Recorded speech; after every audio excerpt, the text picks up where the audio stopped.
And as I've leant over, my bag's just gone wallop, yeah? There's an assortment of pirate DVDs across the lunch hall floor. I was like, for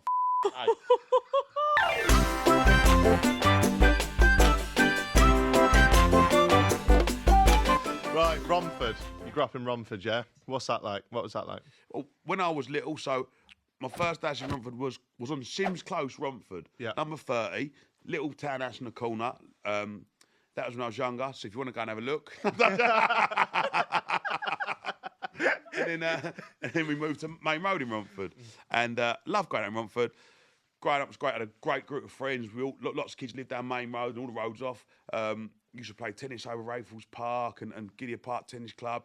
Used to go and play football in Raffles Park. And like everything was great. Used to work on Saturday, setting up market stalls, and before school, setting up market stalls. Had a paper round all around Gideon Park and Romford. Used to go with my mates. Pardon me about a burp there. So used to go with my mates to the brewery, around the Romford shopping. I used to love Romford. Romford is the centre of the universe, the best town in the world, and loved it. Had a great upbringing, great group of mates. Loved Romford. I think Romford Market was where I got my love to want to be a market trader, because when I was a kid, it was so busy, and like people Not so much anymore. Not nowhere near as much anymore. Like, but back when I was a kid, like. Especially, you'd go down there and it was wall to wall people, traders standing on crates selling, making loads of money. Like they was like people used to sell their market stalls in Romford for like £100 like in the 90s. Do you know what I mean? Like it's mad. What? So you pay? No, they used to, like if you had your stall and you'd been there for 3 years and you had enough, you could sell it for like £100. Really? Mate, it was the busiest market ever. Fucking hell. So you started on the market when you were at school, was it? Yeah, well, I got expelled from school. Do you want to hear that story as well? Yeah. I think we have. Yeah. Right, so Can I just say, we can cut this out if you want me to. Before we started, you was out there. Tom went to me. Yeah, my manager said I've got to stop telling the story about me being expelled from school. You come on, it's got joy of that as well. But I'm sure all the listeners would love to hear it. Yeah, That's a great story, Mate. right? So, 14 years old I was, yeah? And bit of a lad. Think I'm the governor, don't I? Well, I'm only a young, bit of an helmet, really. I've got a paper round. I've got 2 paper rounds all around Romford, yeah? Before I go to school, so I did the paper rounds. I worked in my dad's friend's barber shop on Saturday, sweeping up and doing skinheads, because that's all I could do.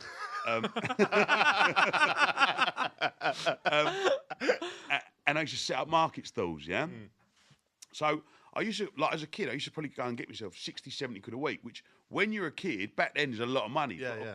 But then during the week, there was this bagel shop, and they was dear back then. It was like £1.50, which like they probably like equivalent like £5 an hour, let's say, yeah.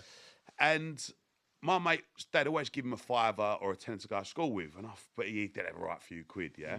And I remember going to my dad, listen, like, mate, what's going on? I'm doing all these jobs. Give me a £5 a day to go to school with, and he was like, why would I give you a £5 a day to go to school with? Like, I was like, because you're my dad. And he's just like, no. You said you got your paper round, like. You're doing your market stalls. You've earned your own little money. Like, what do you need money for? Stop being tight. If you want a bagel, go and buy yourself one. Yeah. I said, Dad, help me out. He said, well, I'll find you something. So my dad, he's like, my dad's a legend. If you met my dad, you love him. He just loves a beer, loves ducking and diving, and he's hilarious, right? So I come back from my rugby training or football training, whatever training I've been at in the evening, and my dad and his mate Alan, who we call Uncle Alan, because he's like Uncle Albert from Only Fools and Horses. Oh yeah. Are sitting in the front room, smoking fags, drinking booze, pissed out their heads, and in the middle of the room is a suitcase. And I've walked past, I've gone, all right, come in here. So I've walked in there and I've gone, oh, all right. I said, right, you know you want me to find you something? Well, I found you something, Tom. And I went, oh, Dad, what's that? He said, well, open that suitcase up. So I've unzipped it. Bosh, yeah? It is full to the brim of pirate DVDs. All in them little plastic slips, yeah? He said, look, right, what you got to do is, listen, all your mates, you'll be at it now, listen, he said, you go £3 each, 2 for a £5. He said, then you give me £1 back each one you sell, and all right, sweet, no problem. So I took the suitcase to school. How many's in there, do you reckon? Oh, like untold amounts. Like full to the brim suitcase, like loads. Yeah, I can't remember, mate, years ago. Yeah. I've chucked him in the locker, had a drawstring JD bag, I filled it right up to the brim. I'm walking through the lunch hall. First, honestly, I must have took 200 quid at school. Like, I took everyone's money, yeah? I had it off. Refill bag. Next day happened again. Third day, my JD bag's getting a bit tattered, bit warm. So in the lunch hall, got me tray, and I'm going, Miss, can I have the jam roly poly?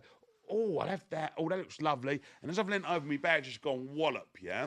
There's an assortment of pirate DVDs across the lunch hall floor. I was like, oh, for fuck's sake. And there was this teacher that absolutely hated me. Thought, he's a prick, this kid. Yeah. He walked up to me, what are they? I said, oh, don't be stupid, sir. DVDs. And he picked them all up and he sent me straight to the headmaster's office. For fuck's sake, yeah. And like I was all right at school. I was dyslexic, but I was like the cheeky kid, you know. I wasn't the naughty kid. I was the cheeky kid that, harmless. That could get away with it if I could. Mm-hmm. And I'm sitting outside the headmaster's office, and he said, "Come in." And he let me suitcases turn up. They've obviously gone from my locker, and all these. There's hundreds of on the desk. He said, you do know that it's wrong to be selling at school. And I said, yeah, I know, sir. I said, well, basically, like, I was just trying to make a few quid, you know, like. And he's looking at me thinking, like, well, you're a kid. Why'd you know, I want a new Prada trainers. Like, you know what I mean? I need a new Lacoste tracksuit. And he was like, look, he said, I'm going to have to ring your parents, make an example. And I was thinking, sir, please ring my mum. Do not ring my dad. Please ring my mum. My mum is like the loveliest person in the world. Mm-hmm. She's like, if you walk down the street, she goes, do you want a sandwich? Come in, it's raining. She's lovely. Yeah. Whereas my dad's like, fuck off. But if it'd have rang your dad gave you him, didn't he? Yeah, but this is where it gets a little bit bad. Right. So I'm thinking, because my mum will go, oh, he's a naughty boy. I'm really sorry. Won't do it again. But anyway, rings me dad. Dad turns up there. He's gone, listen, mate. He said, look, what it is, that's my son. He said, I don't want him being a spoilt kid. He said, he's got his little paper around. He said, but he wanted a few more quid off me. So I see a fella in the pub, and I bought the suitcase off the fella in the pub. I said, because the fella looked like he was skinning and needed a few £100. No, you lie. You wouldn't nick a pound off of me, didn't you? Yeah.